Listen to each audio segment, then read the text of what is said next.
Nous vous en parlions déjà hier. Clermont-Ferrand accueille ce week-end les plus grands patineurs français à l'occasion des Masters de Clermont Communauté. Une compétition qui sonne la reprise de la saison. Après Brian Joubert, voici Isabelle Delobel. Originaire de la capitale auvergnate, la jeune femme patine pour ainsi dire en territoire connu. Reportage Evelyne Rimbert et Jean Pirol. Un plateau exceptionnel qui est proposé pour ces Masters de patinage artistique et de danse sur glace organisés pour la première fois à Clermont-Ferrand. Brian Joubert, Olivier Schoenfelder et bien sûr Isabelle Delobel, la régionale de l'étape. Native de Clermont-Ferrand où elle a fait ses premiers pas sur la patinoire. Elle a aujourd'hui pris du galon, 5e au championnat du monde, 4e aux Jeux Olympiques. Ce week-end, elle est venue présenter son nouveau programme sur ses terres. Ça fait toujours plaisir. Bon, c'est sûr que la patinoire, elle a changé, elle est un peu moins froide qu'avant. Je crois que c'est une belle patinoire maintenant. Et puis c'est surtout parce qu'il y a la famille. Quelles sont vos ambitions à l'heure actuelle ?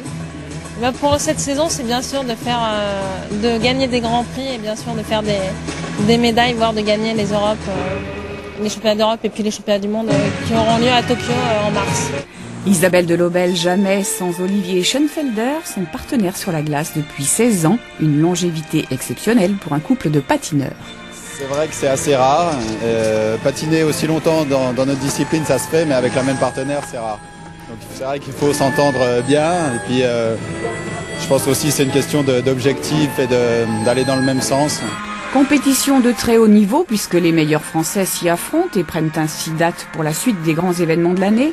Ces Masters Clermont Communauté sont aussi l'occasion pour le jury de travailler pour la première fois comme aux Jeux Olympiques avec un système entièrement informatisé. C'est beaucoup plus honnête et plus clair pour les patineurs. C'est un petit peu plus complexe en tant que juge. Ça nous demande beaucoup plus d'attention au moment où nous jugeons, mais je pense que c'est très honnête vis-à-vis des patineurs et ça se voit d'ailleurs dans les résultats. La compétition se poursuit demain avec la danse libre et s'achèvera en apothéose dimanche après-midi avec le grand gala de l'équipe de France.